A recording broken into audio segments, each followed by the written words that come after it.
Hello everyone, I'm Captain Logan, and it's still not Spawn year. It's day 16 of my comic review video day calendar, and today we're going to jump in our time machine and go 10 years before yesterday's review to 1988. We're going to take a look at a classic and beloved run of DC Comics during the late 80s when it seemed like DC could almost do no wrong.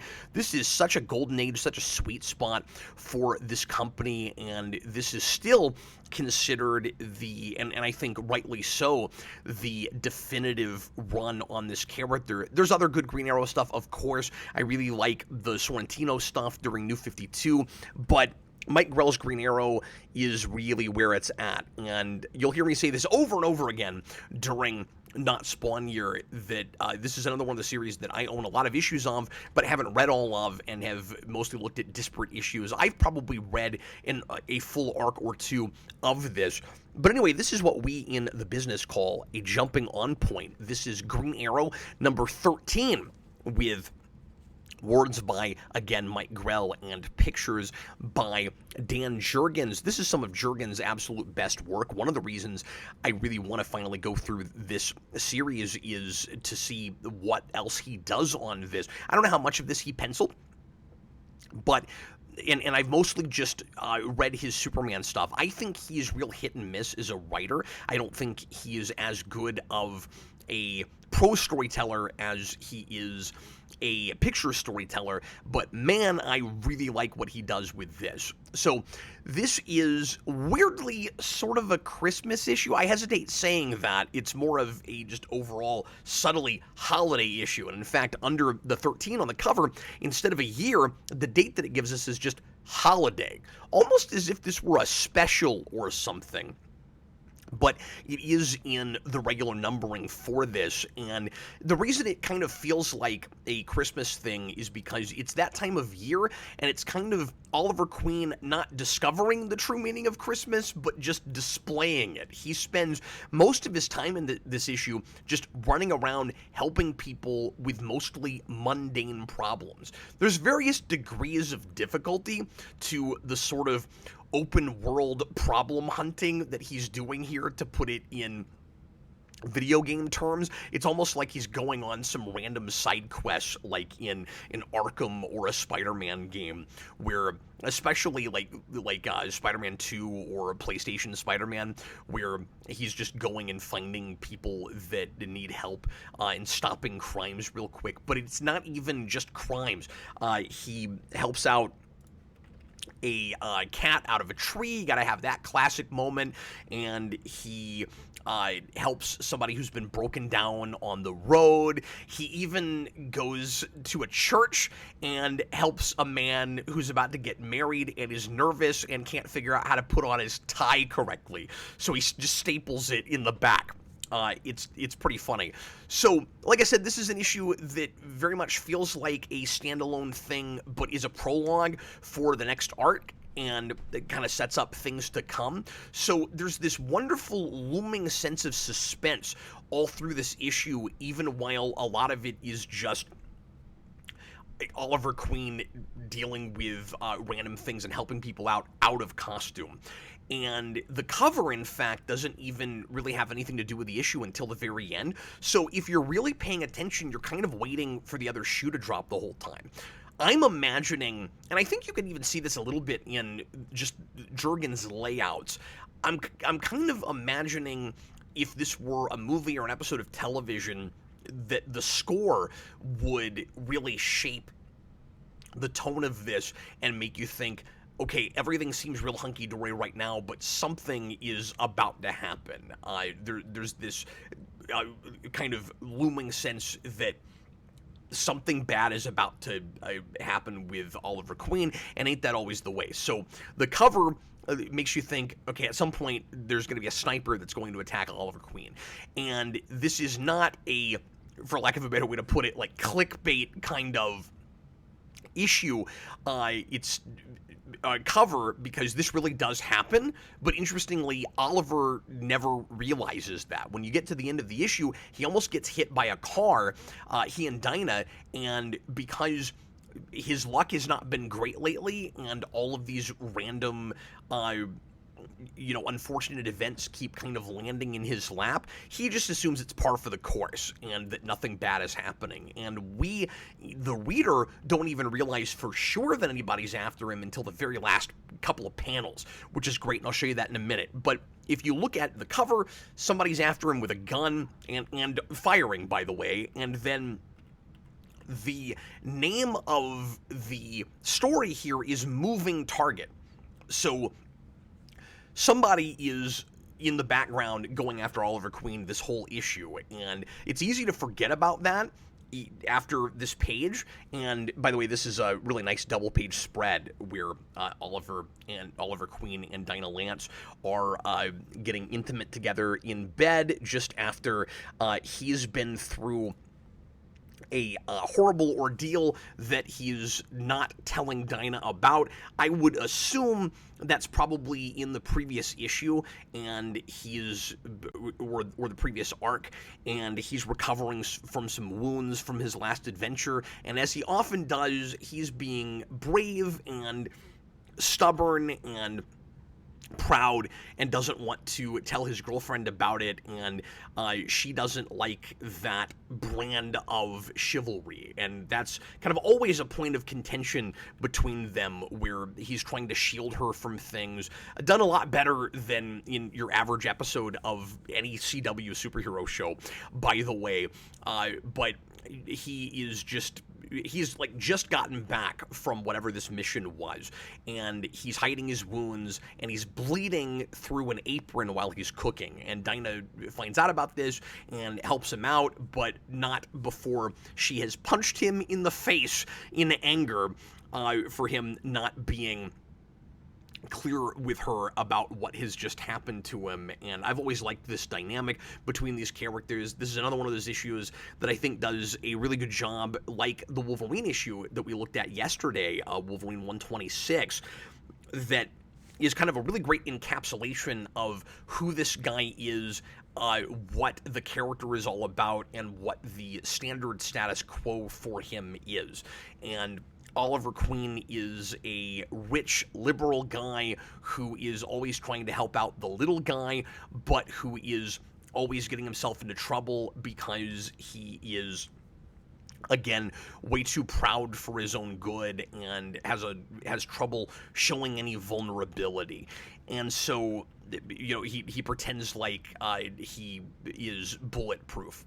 And so she puts him on a mission of her own to help her with her business delivering flowers. And she has this flower shop with a cute name. It's Sherwood Florist. I didn't know about this. That's pretty great. How did that never make it into the TV show? In 8 seasons, I don't think we ever had Sherwood Florist. I didn't watch the last couple. Maybe they did it. But that's kind of fun, and I like the look of it a lot. This is a nice bookend, too, because he comes home, he feels safe, and then right outside of here is where the sniper is going to attack him, and where he's almost going to get hit by a car and then almost shot. And so he goes out on deliveries, and he starts just, again, helping out his fellow man out of costume. And there's a guy who's been beating his wife because he thinks that she's cheating on him, and Oliver kind of steps in and punches this guy out. But he delivers flowers, and they come from some guy that this woman may or may not have been sleeping with behind this guy's back. We don't know. It's not really important. The important thing is he's in the military, and if they find out what he's been doing to his wife, he could get drummed out, of course. And so Oliver's like, you guys need to work this out, and basically tells her, he's going to lose his job, but you probably should leave. I mean, this is a horrible situation, and honestly, I'm just trying to deliver you flowers, and this guy literally tries to, shoot the messenger. Not literally, but punch the messenger, basically. But that's kind of, so you have all these different sorts of problems and squabbles that Oliver gets in the middle of. So the first one is a domestic dispute, and then there is a typical cat in the tree situation that is played kind of tongue-in-cheek. And I've seen this 100 times with Superman and other characters like that. But what I like about this one is where it's played uh, like I said, tongue in cheek. It's kind of self aware about it, where we realize how cliche this situation is, and that's why we're doing it. And this woman's like, yeah, I don't really need your help. It's not really a big deal. It almost plays like she thinks maybe he is trying to impress her or something, because maybe he's romantically interested in her, and really it's just he's a superhero and he knows how cliche this is, and he's always wanted to try it. So he helps this cat out of the tree. The cat's name is Tinkerbell, and there's this whole weird, it's kind of silly, it's a little awkward. It reminds me of some kind of questionable, odd writing in some like Denny O'Neil Batman. I'm reminded a little bit of Sword of Azrael with the chocolate tacos, that whole bit, where she's named her cat Tinkerbell, but the cat is a male cat, and so she made a mistake with that, but she's stuck with the name.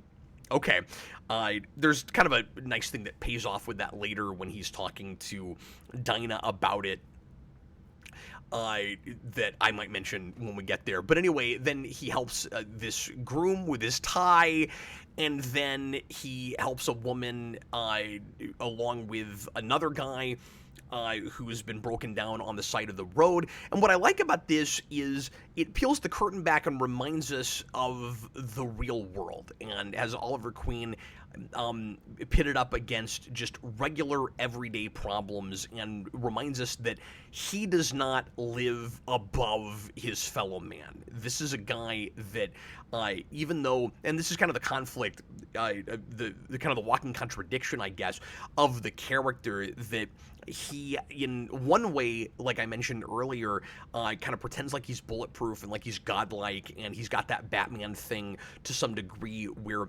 he's driven and holds himself to an unreasonable standard, but he also doesn't see himself as better than anybody else, and thinks that everybody needs to live that way, and is maybe trying to prove that power doesn't have to corrupt, right? And so he is not above just going around saving people from regular everyday irritations. And it really gives this world a credibility, and it makes you feel like, and there's a lot of this in DC at this period, it's kind of DC taking what always made Marvel kind of more interesting than DC in some ways when it started, and blending that into the iconic and mythic ideas with DC. So DC starts to get a little bit more Marvel-esque in that the world looks more like the one that we live in, and the characters are a bit more flawed, and people have regular everyday problems, and things are not so black and white, but the individual superheroes themselves are still trying to hold themselves to that mythic and iconic standard. And I think it works really well. It really finds, like, Batman is doing this at that time. Green Arrow is doing that. Like, even Superman with Byrne, like, all of these characters are finding themselves in a much more grounded world than they maybe had before. For the last, I don't know, decade or so, like the late 70s, you have to credit guys like Denny O'Neil for this. I think the late 70s into the late 80s were, and of course Miller has a lot to do with it too. We're really grounding these characters in a world that looks more like ours, where people have to deal with more of our everyday problems, but that is still heightened, and where crazy comic book stuff can still happen. And so we then get our obligatory action sequence, but I like it because Oliver still has to be the vigilante and deal with some street crime. So you get every permeation of street level problems that he has to solve. And so now he goes up against some thugs on the street that are harassing somebody. I forget what the situation even is. He's going after some old guy's social security check. I guess he's a bully that's like forcing people to pay him on the street regularly, and I guess he also is a white supremacist to boot because he has swastika earrings. There's also a lot of that in 80s superhero comics. And so we get some fun dynamic action. He takes these guys down, and then, like I said at the end, almost gets hit by a car. So I mentioned earlier, there's this kind of nice payoff to the whole Tinkerbell thing, where he's telling Dinah about the cat and the thugs at the same time, and she thinks that the gang is called the Tinkerbells, but he's talking about the cat. So that whole thing is kind of fun. And then there's this question as to whether this is an isolated incident and is another crazy thing that just happens to have happened, or if it was on purpose. And then we see that at the same time that that happened, there was also someone trying to shoot Oliver Queen and missed and got this, or maybe not. Maybe it was just target practice. I'm assuming that somebody was actually trying to kill Oliver Queen. I guess I would have to read the next issue, of course, to find out. And I'm intrigued, and I probably will at some point. But he gets, whoever the sniper is, gets a mannequin right in an eye, which is the reason I'm hesitating. Because at first I'm like, oh, well, he missed it, he got this mannequin. And then I'm like, but maybe he did that on purpose, because that's quite a coincidence that you would miss and get a mannequin right in the eye like that. But yeah, I love standalone issues like this that are also part of a greater whole. And it reminds me of, I don't know, things like Breaking Bad and Better Call Saul, where you'll get you'll get kind of a fun standalone episode that is still real gritty like the rest of it, but there is also kind of a fun, lighthearted nature to it, where there is kind of a comedy that reflects that fits in with that world, that doesn't go too ultra silly or anything, and is, I'm thinking of things like the episode in Breaking Bad with The Fly, we just kind of stop everything and do that, but it's also informed by everything else that's going on. And then this one, it also kind of serves as a prologue, like I said, but so much good visual storytelling here, several pages with not a lot of words on them, and one of the things I really like about what I've read of Grell's run is there's no narration boxes. It's certainly in this issue, and not in much else that I've looked at, if any. It's very cinematic, which is why when I review some early 90s comics, and Jurgens himself falls into this trap, where there's a lot of narration that feels the need to over-explain what you're looking at, or to tell us too much of what's going on in a character's head when it's clear enough just looking at them. Like, I don't mind some internal monologue, but it's not a novel. You can get some things just from what a character is what a character's face is doing. What a character is doing with their body. Like, there's the fun thing about comics is that the interesting thing about comics is that it's that midway point between prose and moving pictures. So you don't have body language per se, but you sort of do. You can get a good sense of what a character is thinking and feeling by how they're carrying themselves to a degree, and still by what they're saying and by what they're doing. And so sometimes you need internal monologue because you don't have a performance, but you certainly don't need somebody explaining to you all of the action that you're looking at, everything that's happening on the page. And so this is this feels a lot more sophisticated than some of the stuff that DC is doing just after it. So the reason I say I hesitate is because I'll look at early 90s stuff like Death of Superman, the 75 I reviewed the first day on the show, and I want to give it a pass for all of that, to some degree, all that bogged down narration, even several years later, in 1998, even that Wolverine issue, Claremont is doing it there, and Claremont is notorious for his wordy narration, and some of that's just style, some of that's being set in your ways, certainly, but I always want to give it a pass, because I'm like, well, that's just what comics are like then, and the medium is evolving, and the standards are changing, and then I look at this, and I'm like, well, this is a lot more like we do it right now. And even now, sometimes